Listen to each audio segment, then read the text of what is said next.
Alright, this is episode 6 of Poets and Depression. It's called This Is Not the Vinyl I Had in Mind. Um,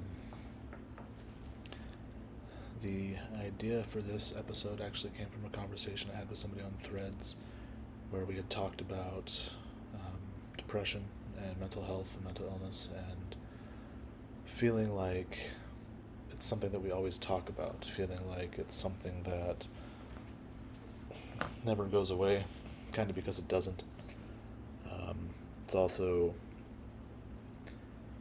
just that idea that people might get tired of always hearing about it, so you might not want to be as open as you could be about talking about your depression or your mental illness, and that's not necessarily a good thing. And truthfully, we're probably the only ones that feel that way when we're talking about it. We feel like we're a broken record.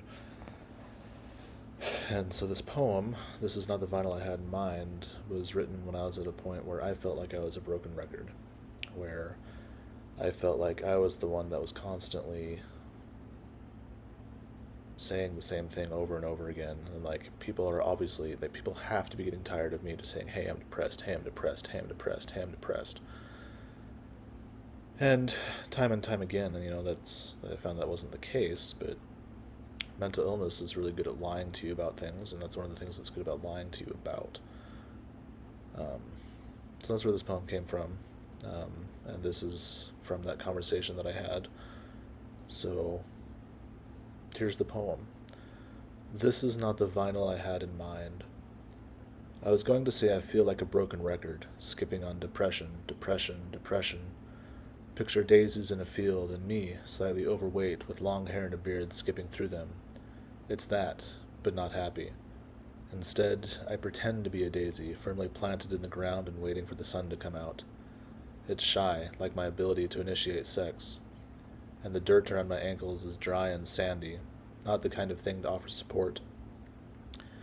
I was going to say I sound like a broken record, skipping on depression, depression, depression, forsaken. I think we can safely move past the daisies at this point. The metaphor doesn't work, and honestly, I'm not sure I do anymore either. I can't even pretend to be on the mattress, sunken in sheets with you riding wild, a daisy flaying in the storm and losing leaves. But the image just isn't there, is it? I mean, there's the skip. But which foot goes forward? Am I right or left? I was going to say I'm a broken record, skipping on depression, depression, depression, but coiled so tightly like a clock I could explode. A symphony of brass breaking as gears and springs sproing into every direction but mine. Am I even left in the middle, with not even a daisy or the touch of you to pretend to care? When all I have left is the lubrication, and I don't even know what to do with that anymore. So this, as I said, was a poem I wrote when I was in a place where this was before I found medication that was kind of starting to work. And I was just in a darker place. I was in a worse place. I was still battling with figuring out what's going on with my depression. And honestly, I still am, just in different ways. So this really came from that idea of depression feeling like a broken record, because it's constantly stuck on depression. Your life is constantly stuck on depression. It's not like it gets any better. It's not like it gets any worse. It's what it is, and it's not great, it's not ideal, it's not fantastic, it's not fun, it's not anything. Like I talk about throughout the poem, like I pretend to be a daisy, or the ability to initiate sex, or having that kind of stuff like that, but none of it's good. Like, depression isn't good, and it takes those things that you enjoy, and it takes those things that you find pleasure in, and it sours them, it poisons them, it makes it so you don't feel anything about them anymore. And how do people know that that's where we're at, or that's how we feel about things, if we don't tell them? And depression doesn't want us to get better. Depression wants us to stay down in the doldrums with it. It wants us to stay down in the dump in the gutter with it. It wants us to stay dirty and broken. And that's another lie of it, is that we're broken. We're not broken. Our depression is broken. And our depression does everything it can to make us think that we are the ones that are broken instead. Which is is bullshit, but it's very convincing bullshit. Um, yeah. So I've got a lot on my mind, a lot of going through. I know I needed to sit down and record an episode. I wanted to talk, and so I might meander a little bit. Um, but it really kind of comes down to this because I've been feeling like this way again too, which is why this is an appropriate episode, even though it's an older poem. Because the last week I haven't really written too much. I've written a couple of smaller pieces and some that I'm pretty proud of, I think, but nothing quite like I'd like to have written, and I'd like to have normally written. Um, so it just sticks with you, you know? Like, it makes you feel bad because you're not doing what you want to do, even if it's not your fault. And it just makes it a struggle. And again, that's where I come back to this idea of this broken record. And that's where right now I'm probably going to sound like a broken record because I talk about it all the time and I talk about it over and over and over and over. But that's what it feels like. But that's what it is. Like, this is probably one of the more appropriate ways I could write about depression to help people that don't have depression or mental illness understand what it feels like. Because it holds you, it captures you, it keeps you, it makes you stick, it makes you freeze. You can't get past it, you skip. You know, skipping on depression. Think about like a broken record. Like, when it starts skipping, it'll continue to skip until there's an outside influence on it, until there's an outside force, until you manually move the needle. But when you're depressed, you can't manually move the needle. You're going to stay skipping on depression. And the way to get past that is to have people care and to have people reach out and ask how you're doing, and to be able to talk about things and share things, and to be able to be like, hey, I'm depressed. Here's what's going on. I feel like I'm stuck. Because with depression, you most likely are stuck. Because that's what it does. It just holds you tight and doesn't want to let go. And right now I'm kind of going through an ordeal where I'm not spiraling as quickly as I normally would. I'm not as depressed as I normally would be. I think medication has definitely helped that. But I can feel the depressive cycle starting. I can feel like I've already been trapped in one. I feel like I've already been caught in one. And it's discouraging to me because that might mean that the medication's not doing what it's supposed to be doing. Or maybe it is, and this is just the first time that I've fallen into depression for a while, like this kind of depression. And then it's also coupled with work. My job has been interesting. I think I've talked about it a little bit here and there, but one of my coworkers left. He found a better job opportunity. He was headhunted and was offered a substantially greater amount of money than he was currently making, and that our company would never have been able to match. Not that they wanted to, because in fact they didn't.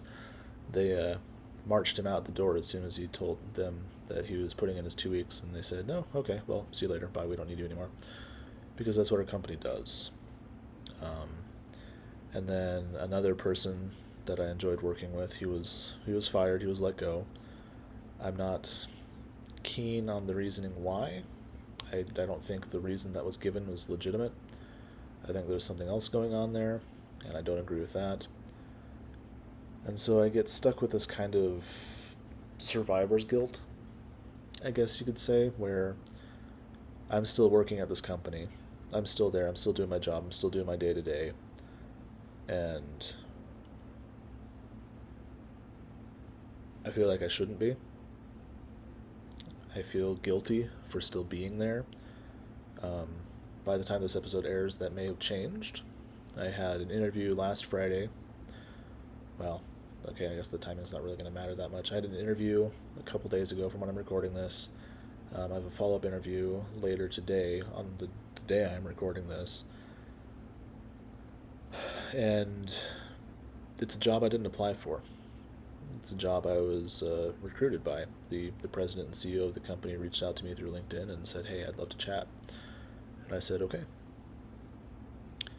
So we'll see. I think it went okay. We'll see how today goes. I have some decisions to make depending on how this goes. And that's scary in and of itself, because I've been at the job I'm at for like 6.5 years. So there's a certain level of comfort and, status quo there. Things are going well, ish. At least it's what I'm used to. Like, it's the hell versus the heaven that you don't, you know? And as much as I know I need to probably get out of this job that I'm in, because it is turning into a fairly toxic place to work, and that's not good for anybody, and not good for morale, and it certainly has not been helpful for my depression. I've been really, really struggling at work. But at the same time, it's like, I know it, I have it, it's a steady job, it's the job that I know. And so how do I go about learning a new job and, getting into a new job? Like, I have a lot of fear and anxiety there. That was the same way when I was going to college. I would, throughout the semester, I'd do okay. I'd be in the classes that I was used to, and I'd know everybody, and I'd know the professors. But then even going into the following semester, even though I knew I'd have the same professors, sometimes I'd even have the same classmates because of the creative writing track that I was in, I would have this overwhelming anxiety and fear of going into something unknown. And I've always kind of had that, and I'm sure a lot of people do. But, like, my wife described it as, I have a fear of change. And I wanted to disagree with her at first, but the more I thought about it, the more I realized that she's right. I do have a fear of change. Not in the sense of progress, but in the sense of me actually making a change, and me changing things, like getting a new job, trying to do certain things better. And, I'm due for a change. We're talking about moving this summer. We are moving this summer, and that's going to be a big change, and that's hard. And right now, it feels amorphous and out there, so it's easy to say and easy to talk about. We're going to see how well it works logistically, because we have to sell our house. We have to look at buying a house in a different state at the same time.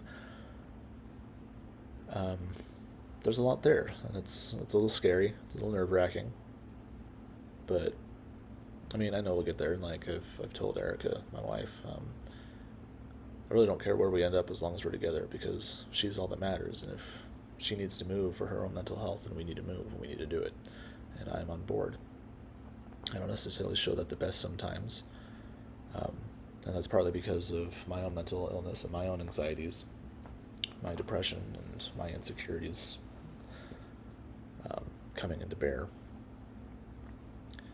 Like, just the other day, I thought that somebody had blocked me on Threads because of something I had said to them, and I just tried to reach out and help, and I was like, okay, so I was struggling with that. It turns out that wasn't the case at all. They had deactivated Threads temporarily to step away for a while.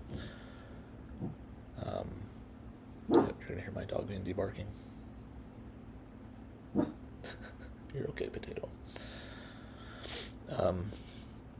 But I thought that he had blocked me, and it turns out that wasn't the case at all, and now I feel bad about making that assumption, and it all ties into insecurities, because I'm so afraid sometimes of what people think about me, or I'm so afraid that I'm walking on this razor's edge of people caring and people being genuinely interested in me versus what I do, and if I quit posting, would people even notice? And for the most part, I do fairly well about talking myself off that ledge. Some days less so. And this is kind of where this episode came from as well, because that idea of that broken record, like I've felt like I'm doing better. I've had a better reaction to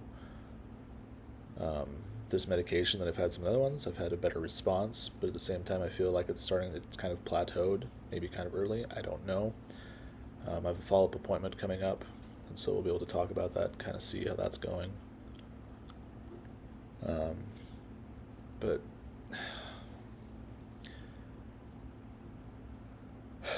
so when I get like this, I feel like I hide what's really going on, because I want people to see this image of, oh, I'm happy and I'm doing better.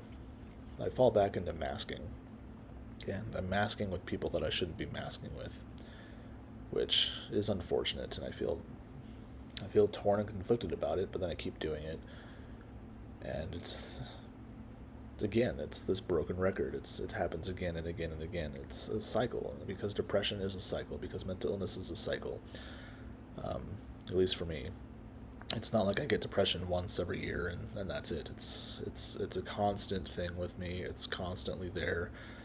Certain things can make it worse, for sure, like seasonal affective disorder, that kind of stuff like that, Um, but I always have this depression, and I always have to deal with masking, because there are some days if I don't mask, I wouldn't get anything done, or I'd have to have conversations with coworkers that I don't want to have. Like, oh, how you doing? And like, I can't tell them how I'm really doing, because they don't care. And if they do care, I'm not that close with them to be as honest as I need to be. Because the truth is, I don't necessarily know how I'm doing. I don't feel like I'm making progress.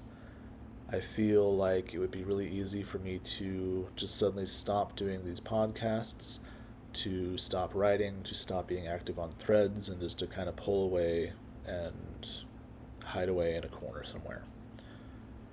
I am trying really hard not to do that. I don't know how to always fix that sometimes. And for now, I've been able to convince myself to move forward and to be able to just go for it and do it. But I know there's going to be a time when I'm not going to be able to do that. And as much as I offer support to people, I also need support too.